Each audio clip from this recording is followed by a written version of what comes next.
Hello good morning student. तो बेटा देखो, हम लोगों ने इकोलॉजी के टॉपिक में मेजर एबायोटिक फैक्टर को कंप्लीट किया है अभी। और मेजर एबायोटिक का जो टॉपिक है हमारा प्रीवियस क्लास में जो कंप्लीट हुआ है, उसके बाद में हम लोगों को इसी में देखना है कि रेस्पॉन्स टू एबायोटिक फैक्टर, कि जो एबायोटिक फैक्टर है उसका ऑर्गेनिज्म के ऊपर क्या रेस्पॉन्स आते हैं। और इसी रेस्पॉन्स में हम लोग 4 टाइप्स के, यानी कि due to fluctuation in environment, जैसे जैसे टाइम टू टाइम हमारा देखो एनवायरमेंट क्या होता है, फ्लैक्चुएट करता है। आज का टाइम एवरेज, वर्ल्ड का एवरेज टेम्परेचर कुछ और है, आज से 200 साल पहले वर्ल्ड का एवरेज टेम्परेचर कुछ और था। आज गर्मी बहुत ज़्यादा होती है, पहले इतनी गर्मी नहीं होती थी। तो ये एवरेज जो फ्लैक्चुएशन आया है एनवायरमेंट में, तो उसके रिस्पॉन्स में ऑर्गेनिज्म अपने बॉडी में, अपने फिजियोलॉजिकल एक्शन में क्या क्या चेंजेस करता है, इसके बारे में जो हम लोग देखेंगे वही है response to abiotic factor.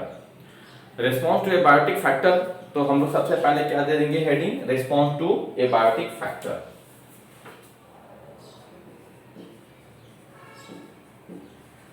Response to abiotic factor, ठीक है। रिस्पॉन्स टू एबायोटिक फैक्टर, तो देखो आप जान जाओ कि response to abiotic due to fluctuation organism, due to fluctuation in environment, organism अपने बॉडी में अलग अलग तरह के, यानी कि जो उसका हैबिटेट है, फ्लैक्चुएशन कहाँ हो रहा है, एनवायरमेंटल फ्लैक्चुएशन का रिलेशन किससे है, तो ऑर्गेनिज्म के हैबिटेट में। जैसे हम जहाँ पे रह रहे हैं और हमारे इस हैबिटेट के सराउंडिंग एनवायरमेंट में जो फ्लक्चुएशन आ रहा है, उसके वजह से हमारे बॉडी पे या हमारे ऊपर क्या इफेक्ट आएगा, हमारा बॉडी कैसे फिजियोलॉजिकल चेंजेस करेगा, that is the response to abiotic fluctuation.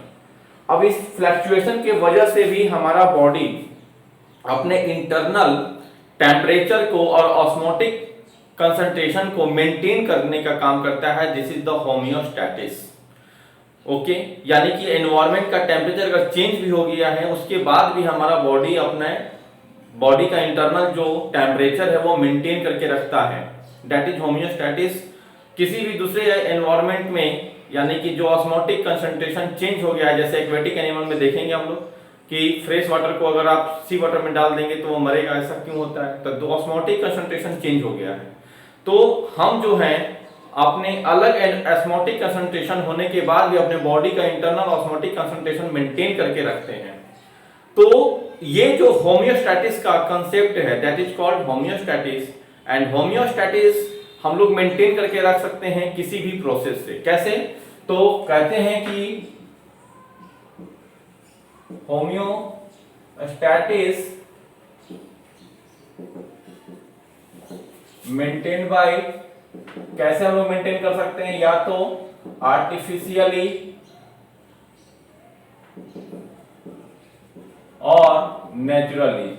अब आप ये चीज नहीं समझ पा रहे होंगे, जैसे आप देखो एग्जांपल के रूप में समझाने के लिए, तो हम लोग जो है वो अपने होम्योस्टैटिस को मेंटेन करके रखना सबसे इंपॉर्टेंट फैक्टर समझते हैं। क्यों ऐसा, आर्टिफिशियली या तो मेंटेन कर सकते हैं या नेचुरली। जैसे कहने का मतलब, अगर कोई पर्सन है और ये पर्सन अपने सबसे ज्यादा एफिशिएंटली वर्क, जैसे मैं हूं और मैं सबसे ज्यादा एफिशिएंटली वर्क जो है वो किस टेम्परेचर पे, 25 डिग्री सेल्सियस पे कर सकता हूं। लेकिन अब हमारे बाहर में, ठीक है, हमारा बाहर का जो टेम्परेचर है वो कितना है, या तो स्कॉचिंगली हॉट है या फिर कोल्ड है, यानी 25 से नीचे कितना, लगभग मान लो 20 डिग्री या फिर कितना, चलिए 5 डिग्री सेल्सियस। और हॉट का मतलब कितना, तो 45 डिग्री सेल्सियस है। तो क्या हम एफिशिएंटली वर्क कर पाएंगे, नहीं। अब एफिशिएंटली वर्क करने के लिए अगर गर्मी ज्यादा है तो हम क्या लगा लेंगे, एयर कंडीशन लगा लिया अपने ऑफिस में, वर्किंग प्लेस पे, या फिर अपने कार में या होम में। और अगर कोल्ड है तो हम क्या लगा दिए, हीटर लगा दिए। तो ये एसी या हीटर, ये दोनों क्या कर रहे हैं, हमारे होम्योस्टैटिस को मेंटेन करवा रहे हैं। तो ये दोनों जो है वो कैसे मेंटेन हो रहा है, तो आर्टिफिशियली मेंटेन हो रहा है। तो होम्योस्टैटिस या तो आर्टिफिशियली मेंटेन हो या नेचुरली मेंटेन हो। और जिसके वजह से हमारा जो वर्क एफिशिएंसी जो है वो इंक्रीज होगा, हम अपना मैक्सिमम एफिशिएंसी को दे पाएंगे। तो इसी को कहते हैं, ये हमारा होम्योस्टैटिस किसी भी तरीके से मेंटेन हो सकता है। तो होम्योस्टैटिस बहुत इंपॉर्टेंट फैक्टर होता है। चलिए इसमें लिखने का कुछ कुछ काम करते हैं हम लोग, बेसिक जो बातें हैं वो समझें। तो हैबिटेट के पास का जो एनवायरनमेंट है उसमें जो चेंजेज आते हैं उसकी वजह से बॉडी के फिजियोलॉजिकल इफेक्ट में चेंजेज आते हैं। ओके, तो चलिए इसमें लिखते हैं हम लोग कुछ कुछ।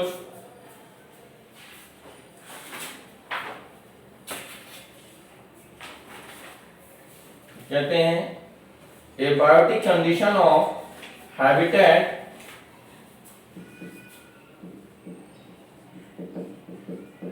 a biotic condition of habitat vary drastically in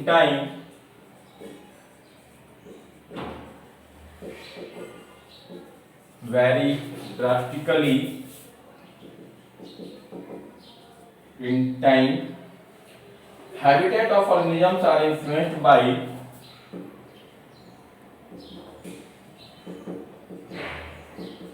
habitat of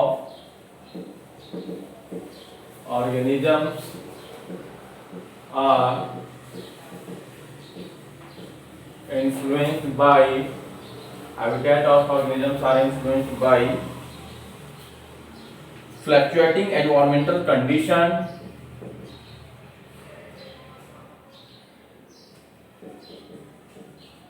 fluctuating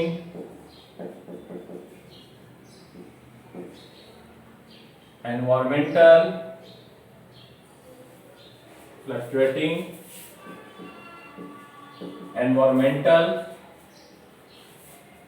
condition. तो देखिए यहां पर ये क्या कह रहे हैं कि ड्रास्टिकली जो चेंज होते हैं और जो हमारा habitat of organism are influenced by fluctuating environmental condition, जिसकी वजह से जो हैबिटेट है वो अफेक्ट होते हैं। किसकी वजह से? फ्लक्चुएटिंग एनवायरमेंटल कंडीशन की वजह से। During this period many species evolved during this period many species evolved a constant internal environment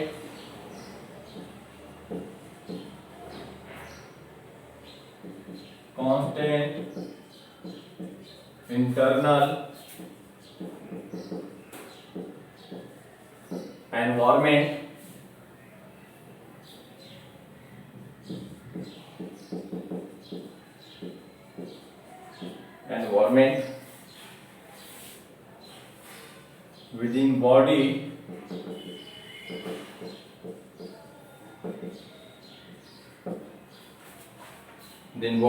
that permit all biochemical reaction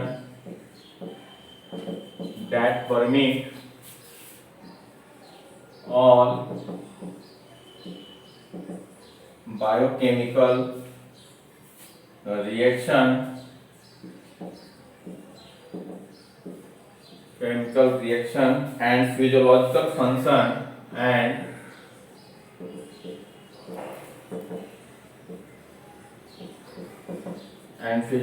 function to proceed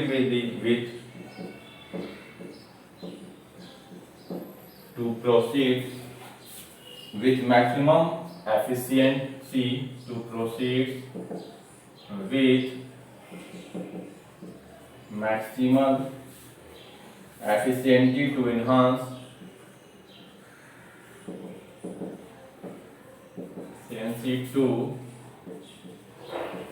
to enhance the overall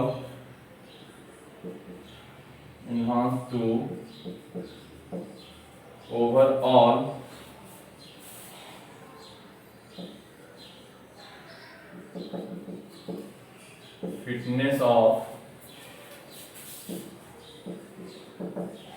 species. यहाँ पर जो बातें हमने लिखी हैं इसका मतलब ये है बेटा कि जो एनवायरमेंटल में फ्लक्चुएशन आता है उसके वजह से जो स्पीसीज है वो अपने इंटरनल एनवायरनमेंट को यानी इन बॉडी के अंदर के फिजियोलॉजिकल बायोकेमिकल चेंजेस को कांस्टेंट रखने का काम करता है, जिसके वजह से वह उस इन्वायरमेंट में अपने आप को फिट करके सरवाइव कर पाता है। तो यहाँ पर वही चीज है कि function to proceed the maximal efficiency to enhance the overall fitness, यानी ओवरऑल फाइनली सारा चीज करने के बाद क्या होगा, ओवरऑल फिटनेस ऑफ स्पीसीज, जिसकी वजह से वो फ्लक्चुएटिंग एनवायरनमेंट में भी स्पीसीज सरवाइव कर सकता है। ओके, फिर आइए एग्जांपल में देखिए आप इसी में optimal temperature and osmotic concentration of body fluid, optimal temperature and osmotic concentration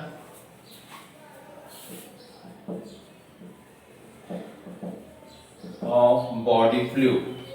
Okay, the organism try to maintain the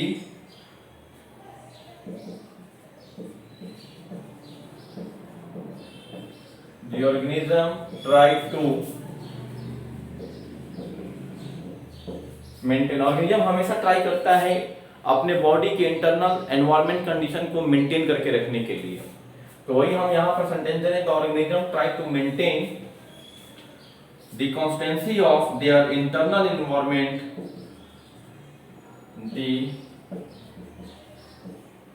the constancy of there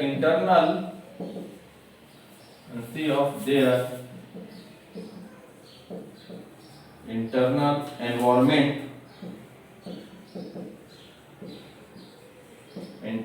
environment,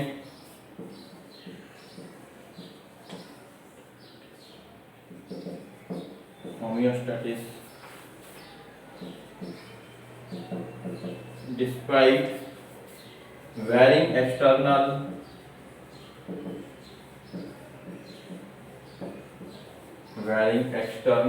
environment, external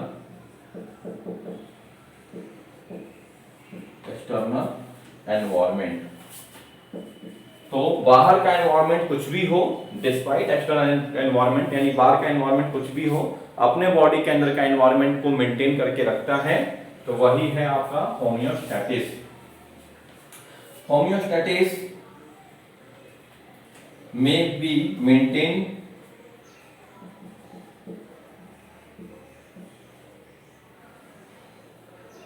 homeostasis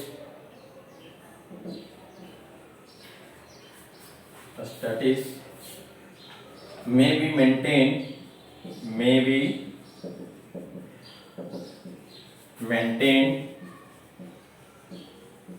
naturally,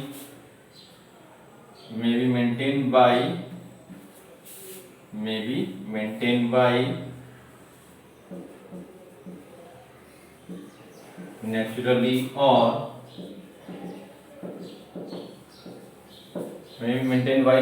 or artificially। अभी जो हमने example लिया था कि AC लगा के या heater लगा के आर्टिफिशियली मेंटेन कर लेते हैं, या तो इन्वायरमेंट का ही टेम्परेचर 25 डिग्री सेल्सियस रहे हमेशा, जिससे हम अपने मैक्सिमम एफिशिएंसी को कर सकें, यानी ज्यादा से ज्यादा वर्क कर सकें। ओके, तो वो हो जाएगा नेचुरली, और हीटर और एसी का जो यूज किया वो हो जाएगा आर्टिफिशियली। तो होमियोस्टैटिस में भी मेंटेन बाय नेचुरली और आर्टिफिशियली। एग्जांपल के रूप में ले सकते हैं, a person is able to perform his or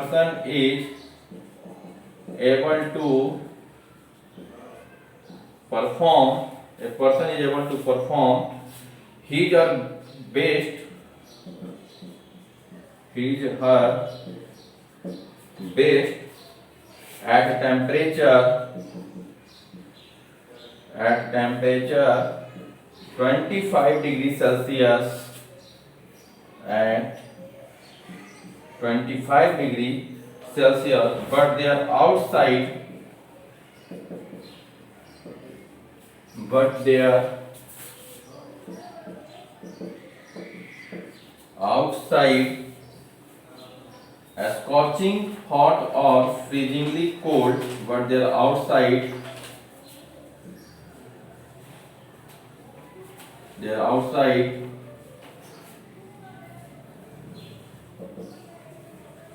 scorchingly hot or freezing cold,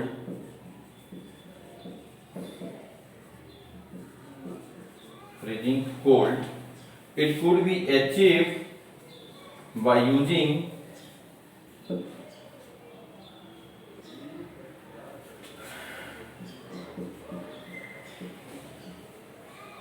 it could be achieved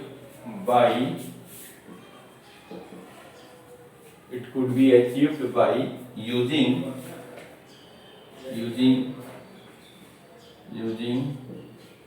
AC or heater,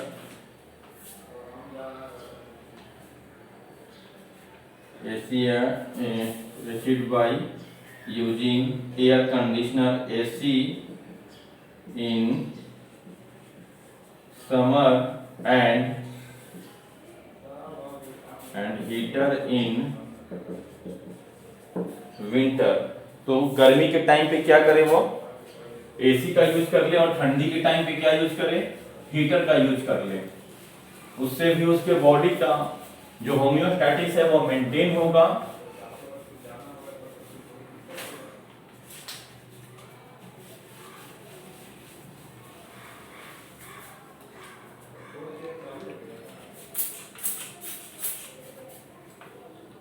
ये इस तरह का आप लोग सैलून में देखते होंगे, बट आज के डेट में हम भी यूज करने लगे हैं, बाकी लोग भी यूज करने लगे हैं, क्योंकि ये सैलून नहीं है।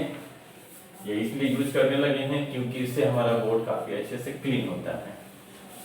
तो don't be laugh at this situation, क्योंकि ये हमारे लिए है।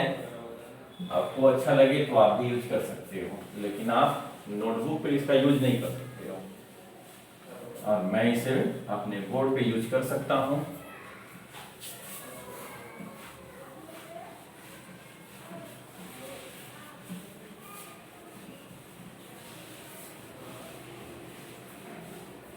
बहुत स्मूथली क्लीन होता है इसको यूज कर लेने से।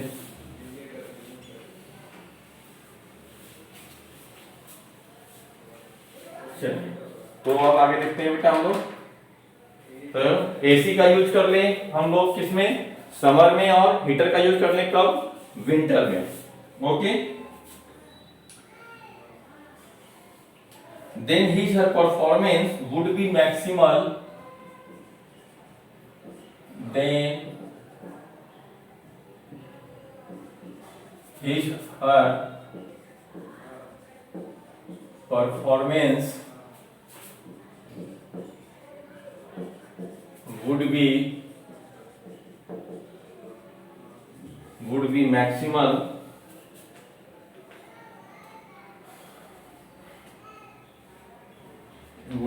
maximal regardless of the weather,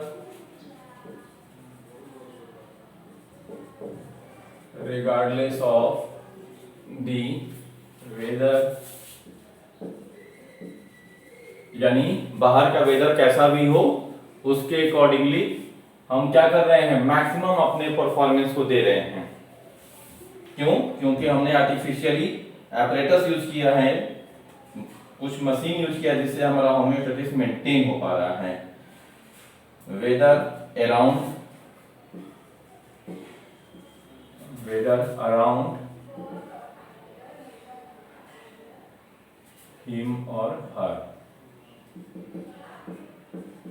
oblique her, him oblique her. Okay, here the homeostasis is accomplished. Here the homeostasis is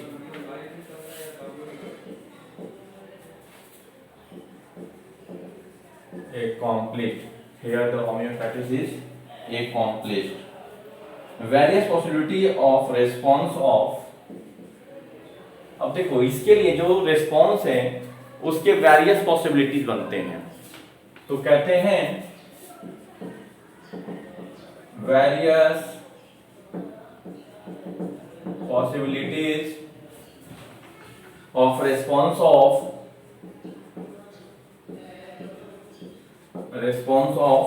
organism towards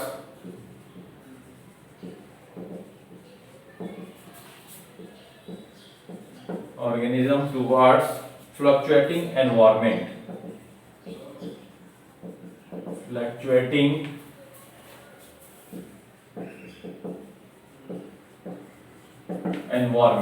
तो इस फ्लक्चुएटिंग एनवायरनमेंट के अकॉर्डिंगली जो पॉसिबिलिटी है ये एबायोटिक फैक्टर का यानी रिस्पॉन्स जो है वो 4 तरह के हम लोगों को देखना है। जैसे सबसे पहले हम लोग देखेंगे क्या, रेगुलेट, फिर देखेंगे कन्फर्म, फिर देखेंगे माइग्रेट, ठीक है, regulate, confirm, migrate and migrate के सस्पेंस, तो सस्पेंड। तो इस तरह से हम लोग 4 देखेंगे, 4 अलग अलग रेस्पॉन्स को हम लोगों को देखना है। तो चलिए सबसे पहले हम लोग क्या देखते हैं, तो यहाँ पर वही कह रहे हैं कि various possibility of response of organism toward fluctuating environment. तो जो फ्लक्चुएटिंग एनवायरनमेंट है उसके लिए ऑर्गेनिज्म जो है वो अलग अलग रेस्पॉन्स को देता है। जैसे आप बात हम लोग सबसे पहले करेंगे रेगुलेट। रेगुलेट करने का मतलब कि फ्लक्चुएटिंग एनवायरनमेंट होने के वजह से ही वो अपने बॉडी के इंटरनल फिजियोलॉजिकल को इतना रेगुलेट करता है कि जिससे उसके बॉडी का इंटरनल ऑस्मोटिक कंसंट्रेशन और इंटरनल टेम्परेचर मेंटेन रह पाता है। रेगुलेट करने का मतलब आप गैस का जो नोब होता है उसको रेगुलेट करते हैं। फ्लेम हाई चाहिए तो थोड़ा बढ़ा देते हैं, फ्लेम कम चाहिए तो नीचे कर देते हैं, तो क्या किया आपने, रेगुलेट किया। उसी तरह अगर हमें अपने बॉडी का इंटरनल टेम्परेचर मेंटेन करना है जब हमारा बाहर का टेम्परेचर लो है, यानी ठंडी के टाइम पे मेटाबॉलिज्म बढ़ गया, तो रेगुलेट करके मेटाबॉलिज्म को बढ़ा दिया जिससे बॉडी का इंटरनल टेम्परेचर मेंटेन है।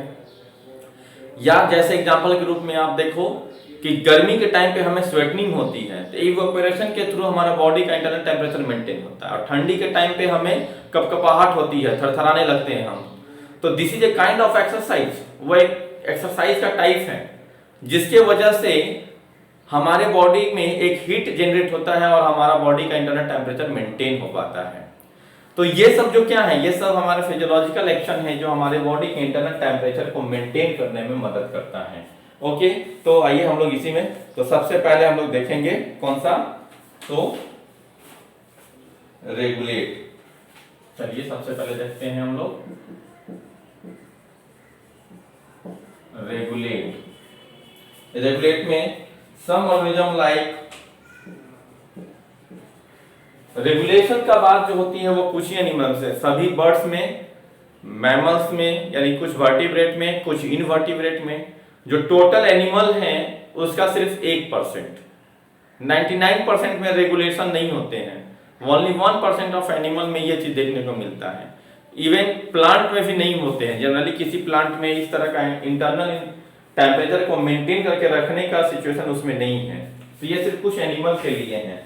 तो वो एनिमल कौन कौन से हैं, तो some organisms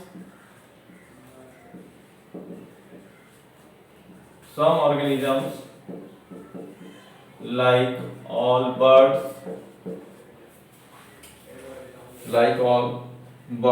and mammals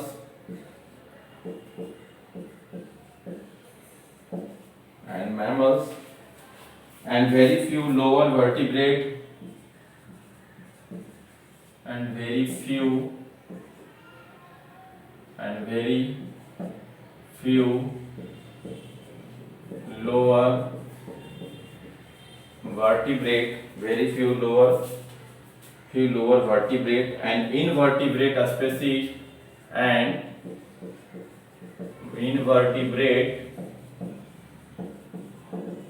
species and invertebrate species are able to maintain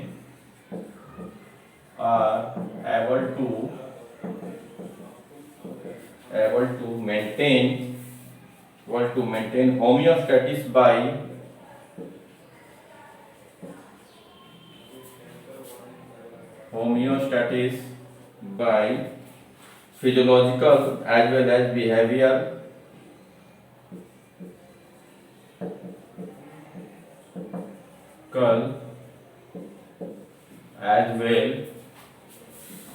as well as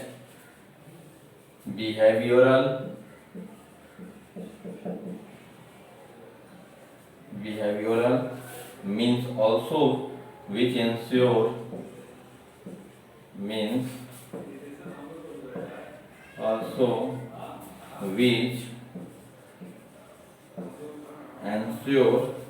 constant body temperature,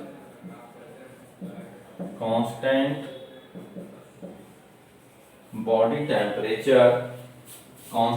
osmotic concentration,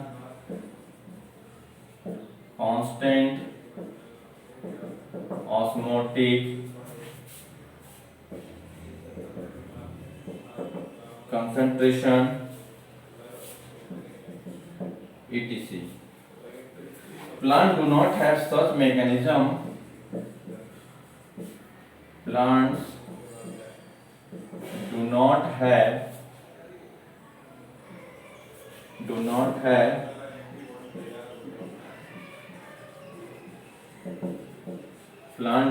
have such mechanism to maintain internal temperature, internal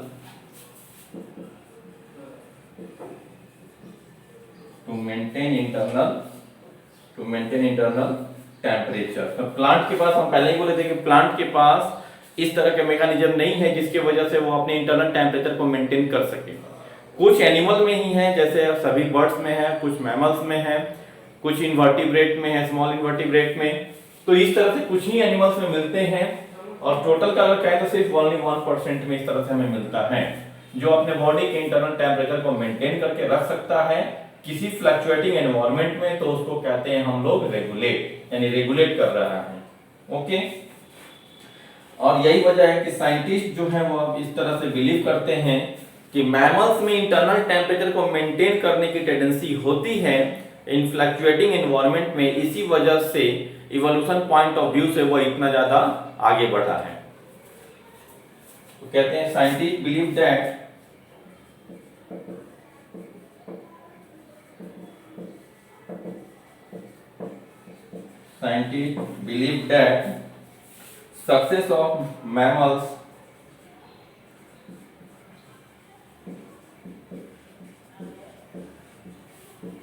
success of mammals is largely due to their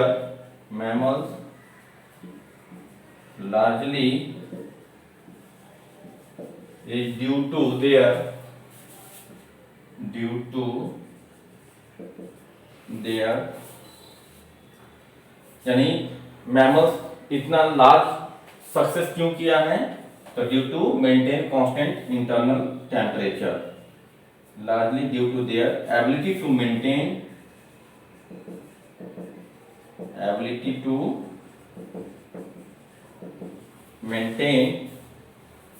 a constant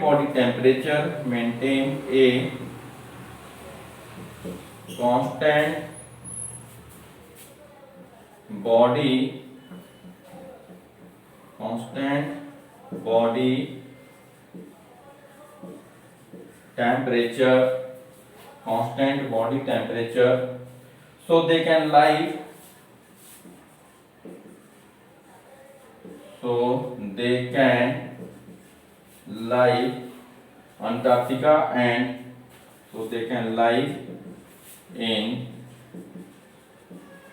Antarctica and in Sahara desert. देखो Antarctica में कितनी ठंडी है, तो उतनी ठंडी में भी मैमल्स अगर अपने इंटरनल टेम्परेचर को मेंटेन करने की टेंडेंसी है नहीं तो वहां पे माइनस में टेम्परेचर, तो क्या कोई एनिमल्स अपने बॉडी के इंटरनल टेम्परेचर को -20 डिग्री पे रख सकता है क्या? नहीं। क्यों? क्योंकि उस टेम्परेचर पे भी अपने इंटरनल बॉडी के टेम्परेचर को किसी भी फिजियोलॉजिकल एक्शन से, वो एक्शन कोई भी हो सकता है, मेटाबॉलिज्म बढ़ा करके या जैसे भी बॉडी के ऊपर इस तरह से कुछ भी कर लिया है, तो इस तरह से वो जैसे भी कर रहा है अपना सर्वाइवल बनाए रखते हैं, जिसके वजह से वो इस तरह से कर रहा है। तो ये सब बातें जो हैं वो क्यों? क्योंकि वो अपने इंटरनल बॉडी के टेम्परेचर को मेंटेन करके रखता है। तो इसी वजह से वो अंटार्कटिका पे भी मिलता है और सहारा डेजर्ट जहां पे टेम्परेचर बहुत हाई है वहां पर भी मिलता है। ओके, तो ये इस तरह से। अब चलिए देखते हैं हम लोग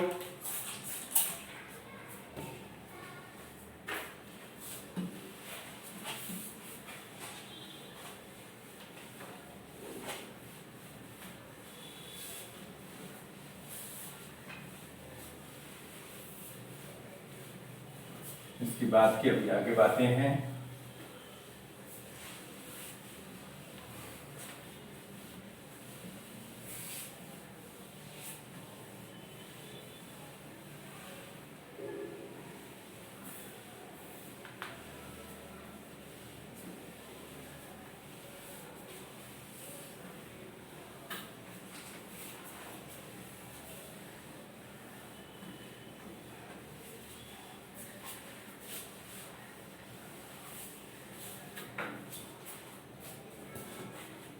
ओके, तो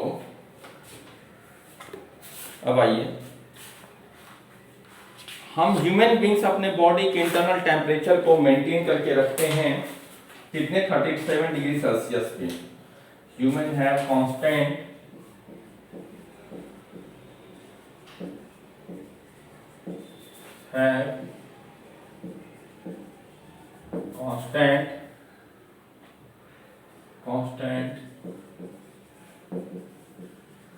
body temperature 37 degrees Celsius. The evaporative cooling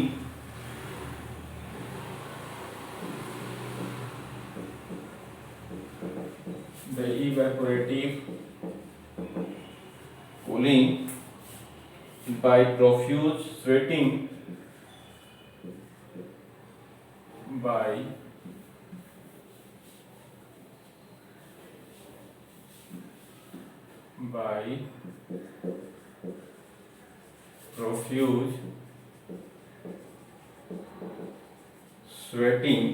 by profuse sweating from body during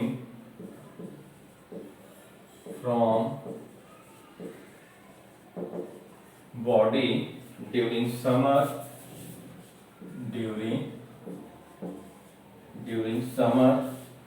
in winter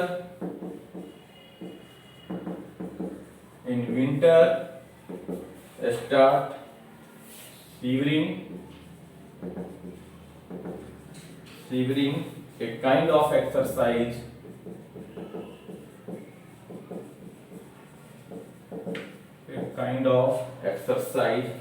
which produces heat.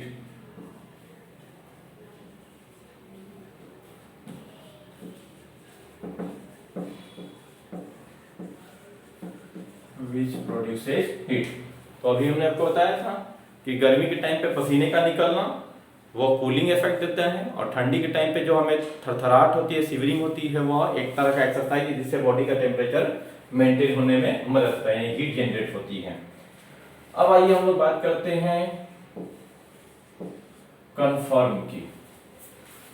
99% animals जो हैं वो अपने बॉडी के इंटरनल टेम्परेचर को रेगुलेट नहीं कर पाते हैं, जिसमें प्लांट भी इंक्लूड है, और यही वजह है जिसके वजह से ये सभी फ्लक्चुएटिंग एनवायरनमेंट में सर्वाइवल नहीं बना पाते हैं। तो इसमें 99% एनिमल और सभी लगभग सभी प्लांट इंक्लूड हो जाते हैं। देखिए, अब आपसे एक क्वेश्चन अराइज होगा माइंड में, तो फिर जो कन्फर्मर है वो रेगुलेटर में कन्वर्ट क्यों नहीं हुए? इवोल्यूशन पॉइंट ऑफ व्यू से इवोल्यूशन आया इतना सारा, तो कन्फर्मर फिर रेगुलेटर में क्यों नहीं कन्वर्ट हुए इवोल्यूशन से? उसके आंसर भी आपको दिमाग में आएंगे अगर थोड़ा सोचेंगे तो। चलिए देंगे, पहले यहाँ पर देखिए कन्फर्म। तो majority of animals and nearly all plants, majority of, majority में कितना 99% कर देता हूं, majority of animals and nearly all plants, nearly all plants cannot maintain a constant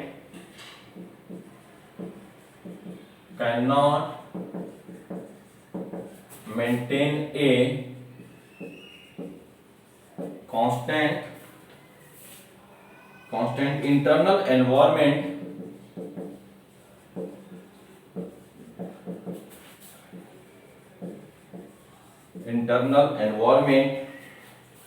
their body temperature changes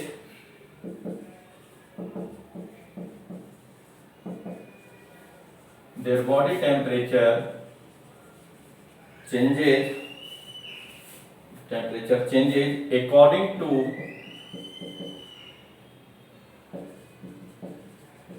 external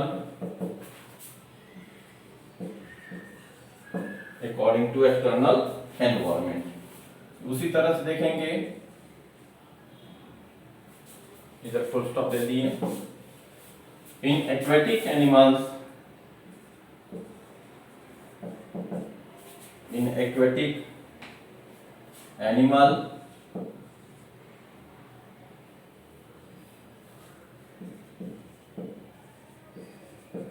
in aquatic animals the osmotic concentration of body fluid, the osmotic concentration of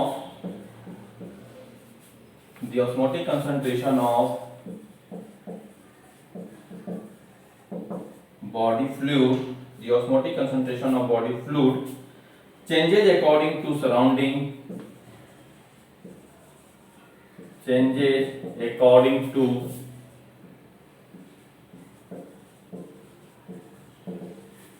surrounding water osmotic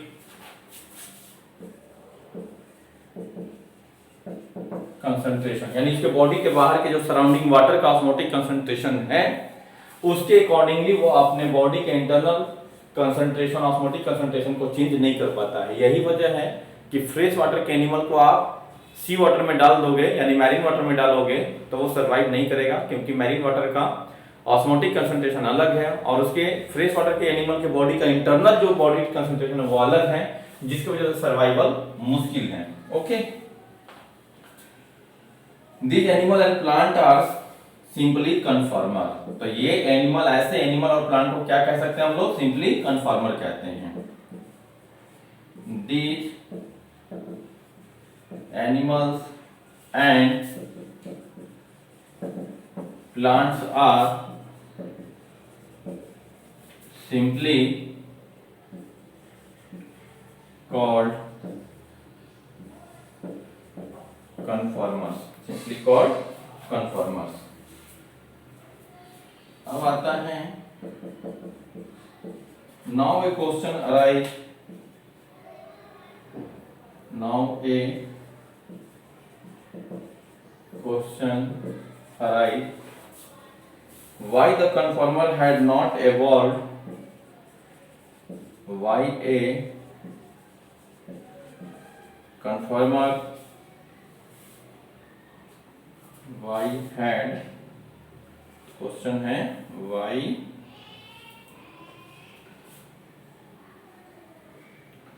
why the conformer had not evolved, why the conformer had not evolved to become regulator, to become regulator। Question आपके सामने है, अभी हमने यही question किया था कि आखिर क्या वजह है कि जो रेगुलेट कन्फर्मर है वह रेगुलेटर नहीं बन पाया है, ऐसा क्या वजह है? तो कुछ तो वजह रही होगी जिसके वजह से कन्फर्मर जो है वह रेगुलेटर में नहीं बन पा रहा है। क्या वजह ऐसा है भाई? तो वजह उनके बॉडी का साइज, उनके बॉडी का वॉल्यूम, ये सारे फैक्टर हैं। देखो, अगर कोई छोटा सा एनिमल है और उनके बॉडी का सरफेस एरिया ज्यादा है, एनिमल छोटा है लेकिन उसके बॉडी का सरफेस एरिया ज्यादा है एज कंपेयर टू वॉल्यूम, उसके बॉडी का जो वॉल्यूम है उसके रेस्पेक्ट में उसके बॉडी का सरफेस एरिया ज्यादा है, और सरफेस एरिया ज्यादा है तो उसके एक्सटर्नल एनवायरनमेंट का टेम्परेचर अगर बहुत कम है तो उसका बॉडी बहुत तेजी से हीट लॉस करेगा, जिसके वजह से उसका मेटाबॉलिज्म बढ़ेगा। मेटाबॉलिज्म बढ़ा तो यानी कि हाईली एक्सपेंसिव हो गया, यानी बहुत ज्यादा एनर्जी का लॉस होगा उसके बॉडी में। तो हाईली एक्सपेंसिव, उतना उसको फूड या डाइट, उतना मेटाबॉलिज्म मेंटेन नहीं हो पाना, जिसकी वजह से उसकी सर्वाइवल मुश्किल होती है। तो यहाँ पर ये जो क्वेश्चन है इसके आंसर को देखेंगे, पहले सोचिए कि और क्या क्या हो सकता है।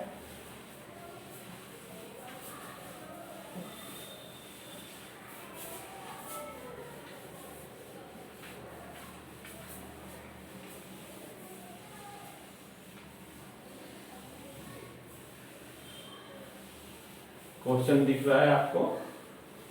चलिए, तो इसका आंसर आप देखिए।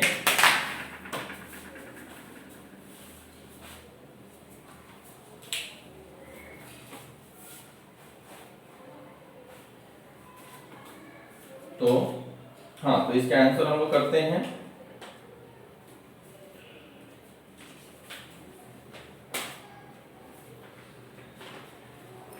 Conformer had not evolved mechanism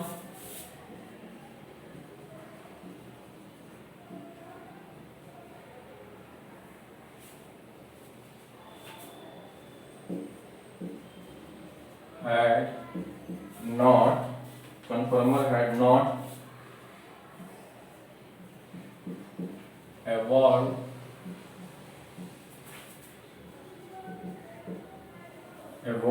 mechanism like regulators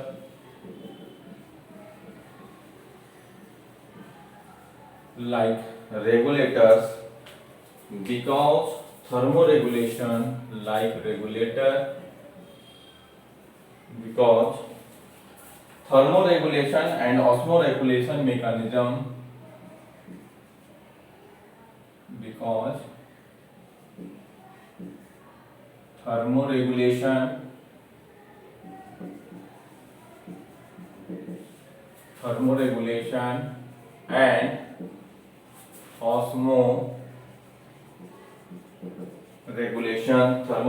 and osmoregulation mechanism energetically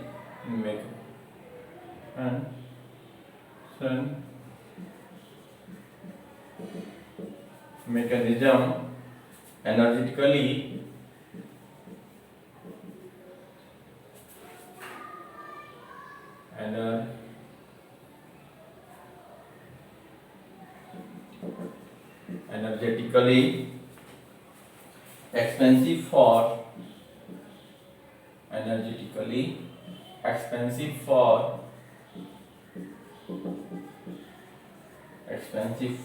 many organism,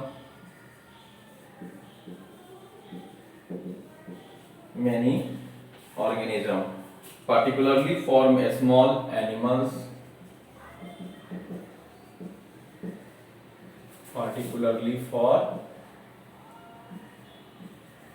small animals, तो स्मॉल एनिमल्स के लिए तो खास करके particularly for small animals, तो उसके लिए तो खास करके बहुत ज्यादा हाईली एक्सपेंसिव हो जाएगा।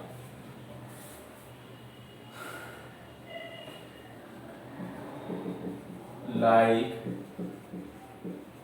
shrew and hummingbird,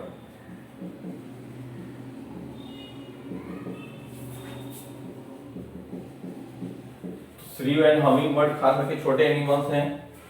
एनिमल्स कहते हैं small animals have larger surface area, animals have larger surface area, relative to their volume,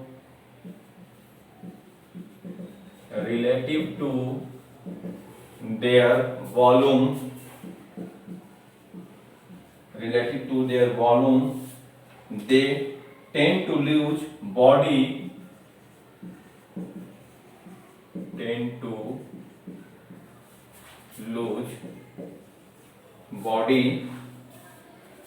heat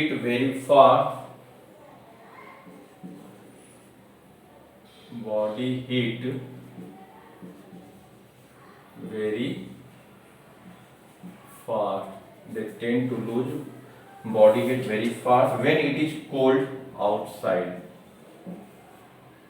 When it is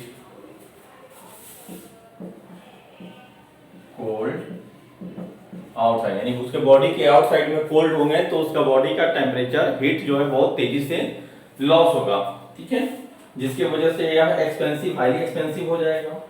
this is the main reason, और यही मेन रीजन है जिसकी वजह से पोलर एरिया में very small animals नहीं मिलते हैं। This is the main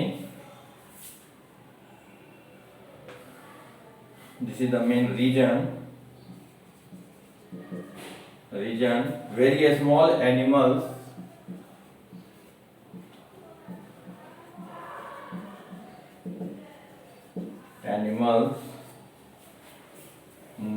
found rarely in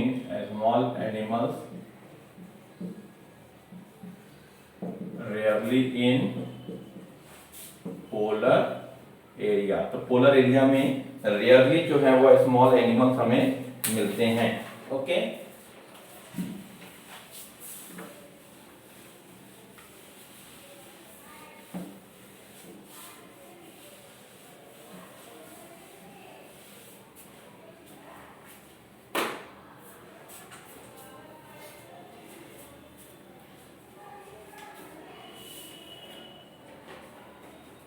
some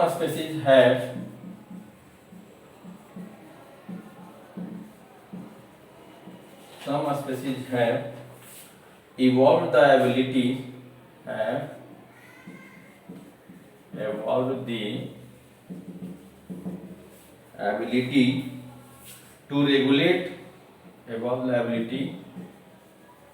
to regulate but only over a limited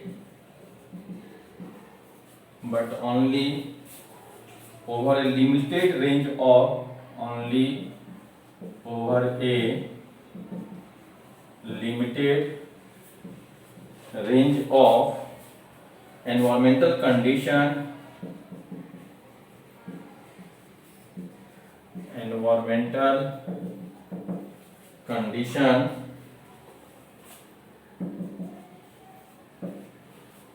they are known as partial or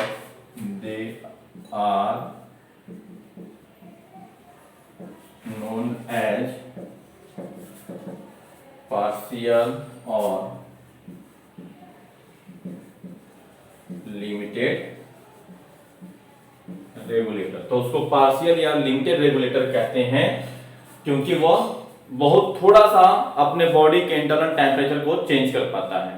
okay, तो थोड़ा सा मेंटेन करने की कोशिश करता है अपने बॉडी के इंटरनल टेम्परेचर को, जब उसके सराउंडिंग एनवायरनमेंट में कुछ फ्लक्चुएशन आता है तब। तो वैसे को हम लोग कहते हैं पार्शियल या लिमिटेड रेगुलेटर। कंप्लीट नहीं कह सकते हैं बट पार्शियली या लिमिटेड रेगुलेटर कह सकते हैं। तो यहां पर हमारा ये कंप्लीट हो गया, कौन, तो कन्फर्मर। ओके, कन्फर्म हमारा कंप्लीट हो गया। तो रेगुलेट एंड कन्फर्म।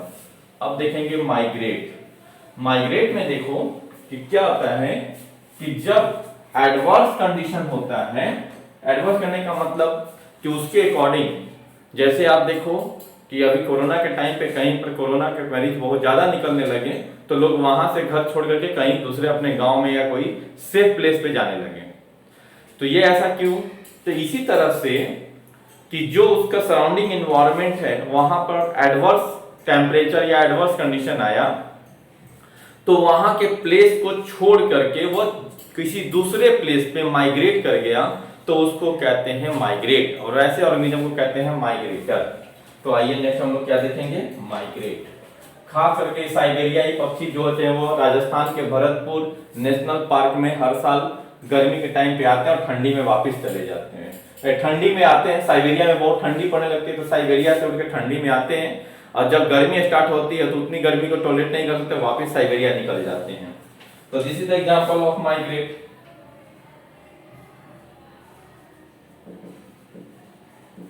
आइए देखते हैं माइग्रेट क्या है।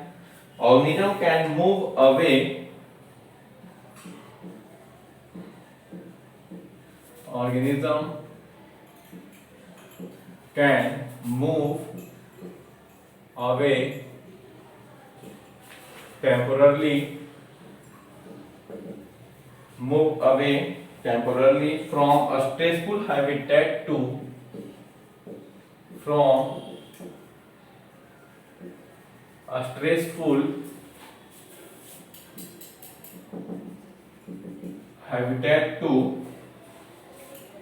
more hospitable area, to more hospitable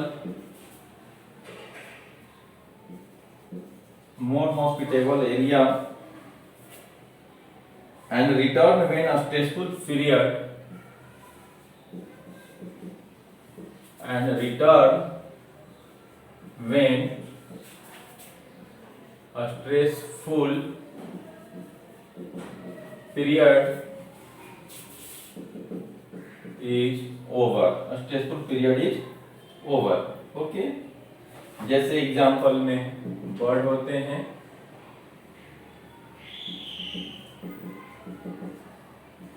bird every winter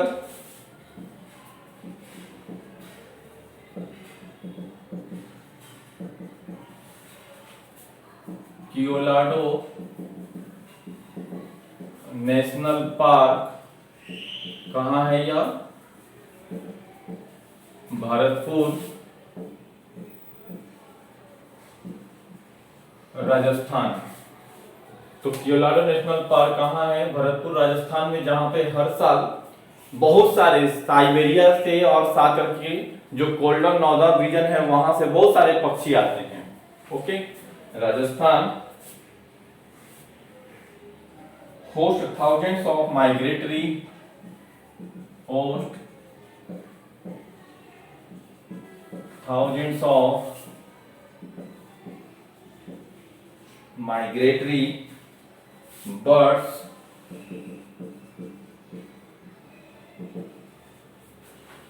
coming from Siberia and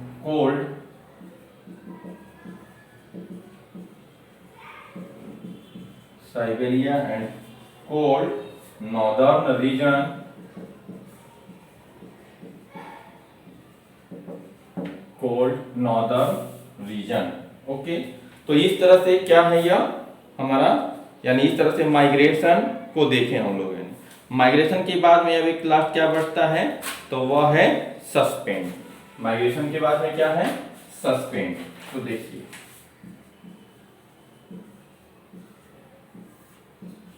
last fourth ये हो गया, माइग्रेशन थर्ड था, और कन्फर्मेंट सेकेंड और रेगुलेटर फर्स्ट। तो आइए migration, it is the stage in life cycle, it is the stage in, suspend का मतलब समझ लो कि अनफेवरेबल कंडीशन में ऑर्गेनिज्म अपने स्पीशीज की कंटिन्यूटी को मेंटेन करने के लिए कुछ स्पेशल जो ऑर्गेनाइजेशन को डेवलप करता है उसको कहते हैं सस्पेंड। जैसे सिस्ट का फॉर्मेशन होता है बैक्टीरिया में, सीड डोरमेंट सीड का क्यों फॉर्मेशन किया प्लांट, क्योंकि जब सीड का फॉर्मेशन होता है उस समय वह फेवरेबल कंडीशन नहीं होते हैं, और जैसे ही फेवरेबल कंडीशन मिलता है उस सीड को जर्मिनेट करके नया प्लांट बना लिया। तो एडवर्स टेम्परेचर एडवर्स कंडीशन के लिए वह अपने उस बॉडी के ऑर्गेनिज्म को डेवलप कर लिया है कि जब उसे फेवरेबल कंडीशन मिले तो वो न्यू प्लांट या न्यू ऑर्गेनिज्म में डेवलप कर सके, तो इसी को कहते हैं सस्टेन। तो it is the stage in life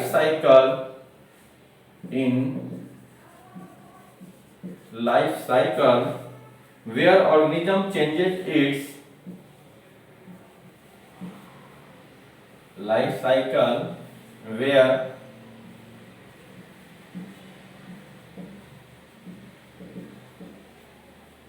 organism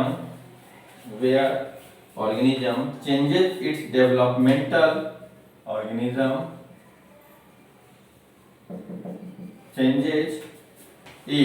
developmental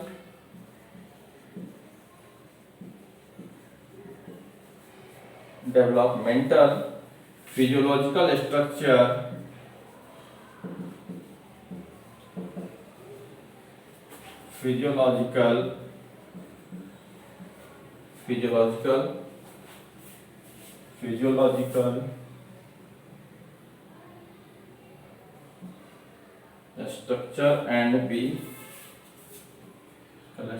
and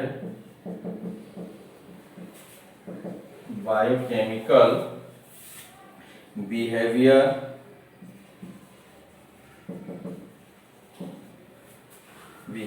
to pass through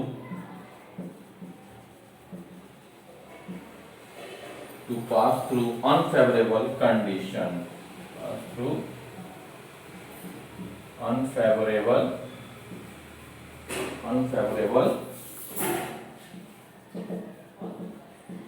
unfavorable conditions। जैसे आप देखो thick walled spores are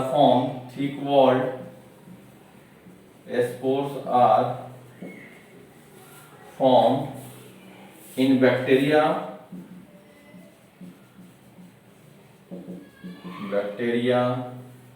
fungi and lower plants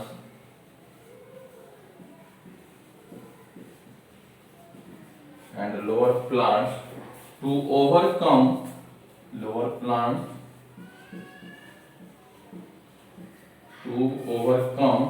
unfavorable condition।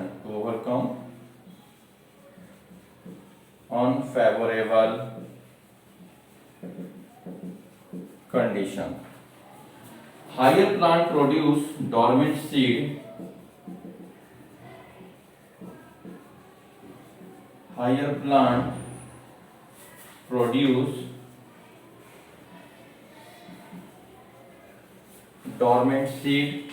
and other vegetative propagules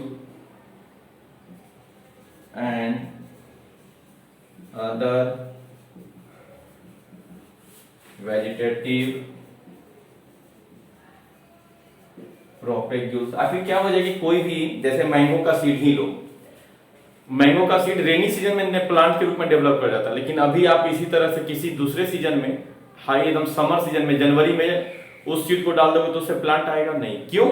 वो उसका फेवरेबल कंडीशन नहीं है। जब उसे फेवरेबल कंडीशन मिलेगा तभी। तो यानी अनफेवरेबल कंडीशन में जो सीड का फॉर्मेशन हुआ है वो क्या है? डोरमेंट सीड का मतलब क्या है? अनफेवरेबल कंडीशन में ग्रोथ नहीं करेगा, जब फेवरेबल कंडीशन मिलेगा तो वो न्यू प्लांट के रूप में डेवलप करेगा। तो higher plant produce dormant seed and other vegetative propagules. These structures germinate and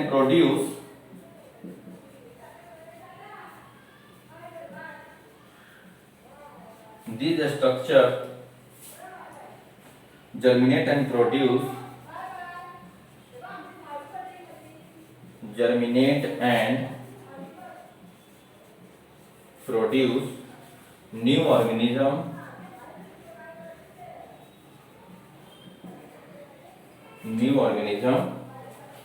when condition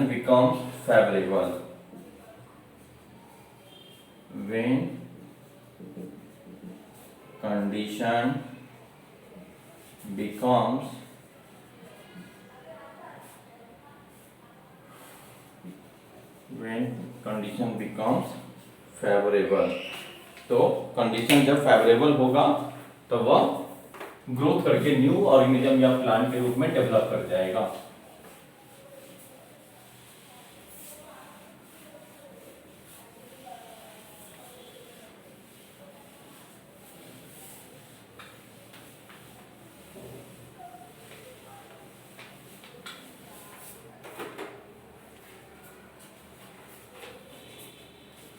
some organism avoid stress by, कुछ ऑर्गेनिज्म इस स्ट्रेस को अवॉइड करते हैं बाय स्केपिंग टाइम, यानी टाइम को किसी तरह से बिता करके, जैसे बियर भालू गुफा में जाकर के और हाइबरनेशन में चला जाता है। वो क्या करेगा, हाइबरनेशन का मतलब कम से कम एनर्जी को बर्बाद करेगा और ना ज्यादा खाना खाने की कोशिश, कुछ नहीं बस पड़ा रहेगा, तो वो हाइबरनेशन। उसी तरह कुछ फिश और एक्वेटिक एनिमल जो होते हैं वो एस्टिवेशन में चले जाते हैं। तो ये सब क्या हुआ कि उस स्ट्रेसफुल या अनफेवरेबल टाइम को स्केप करके किसी तरह बिता के खत्म करना। जैसे अभी कोरोना के टाइम पे लोग कम से कम बाहर निकल करके अपने आप को बचाने की कोशिश कर रहे हैं, क्यों? तो दिस इज द हाइबरनेशन का एग्जांपल कह सकते हैं। बाहर निकलेंगे तो इन्फेक्शन होने का डर है, तो बचा करके यानी कि घर में ज्यादा से ज्यादा टाइम एक्सपेंड करना। तो उसी तरह यहाँ तो some organism avoid the stress,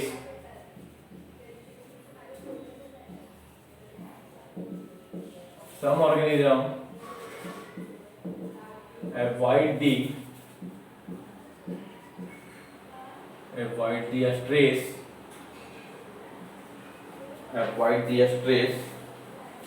by escaping in time,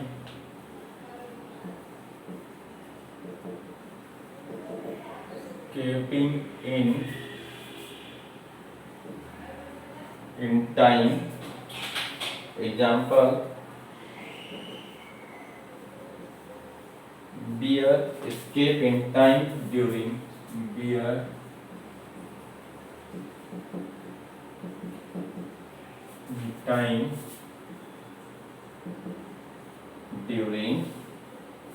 winter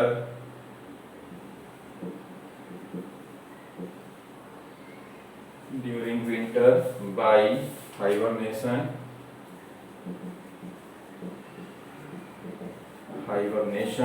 whereas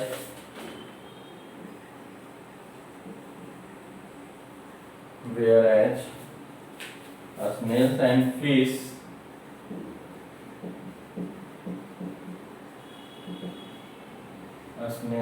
fish escape in time by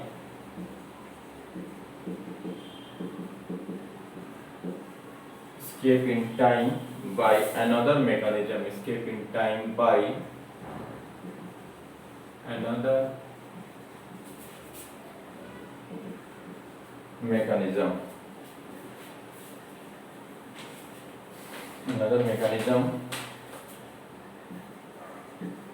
called estivation। तो उसको क्या कहते हैं हम लोग?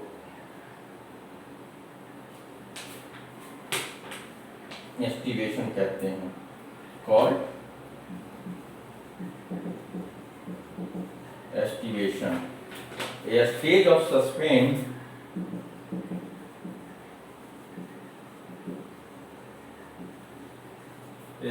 of sustained development is found,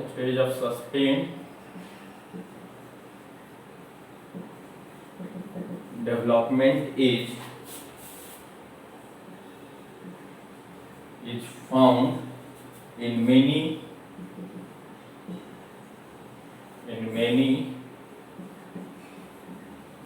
zooplanktons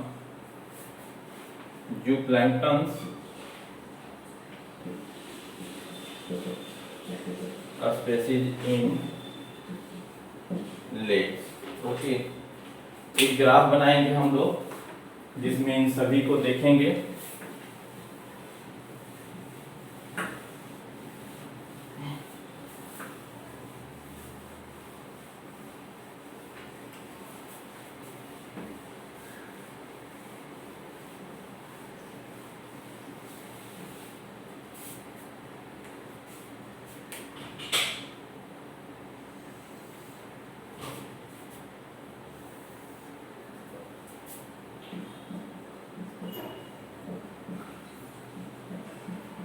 internal level और ये हो जाएगा एक्सटर्नल लेवल। देखिए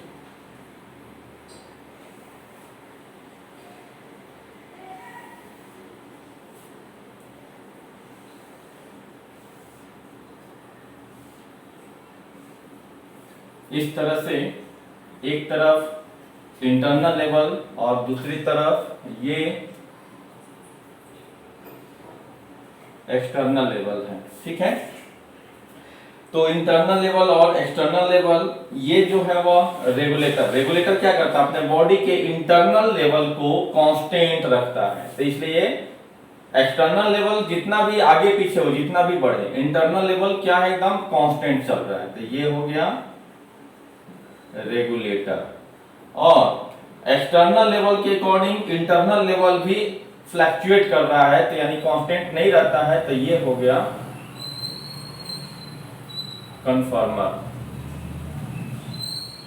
और ये जो फ्लक्चुएशन और फिर कांस्टेंट, तो ये हो गया पार्शियल कन्फर्मर।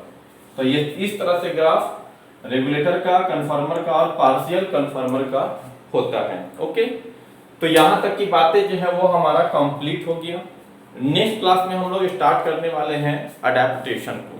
तो आप सभी लोग थोड़ा सा अडेप्टेशन को पढ़ लीजिएगा कि अडेप्टेशन में क्या क्या है, उसमें हम लोग सारा चीज देखेंगे, कॉमेंसलिज्म, ये सारा म्यूचुअलिज्म, ये सारी बातें होगी थोड़ी मोड़ी। और यहाँ तक के टॉपिक को कंप्लीट कम से कम अच्छे करना। इस पार्ट से क्वेश्चन बहुत रहते हैं, ये पूरे पार्ट से, कन्फर्मर, रेगुलेटर, माइग्रेटर और सस्पेंड, ये चारों पार्ट से क्वेश्चन अच्छे खासे मिलेंगे आपको। तो ये इंपॉर्टेंट पार्ट है, आपको ये पूरे पार्ट को कंप्लीट करके रखना है। नेक्स्ट क्लास में फिर हम लोग स्टार्ट करेंगे। Okay, thank you.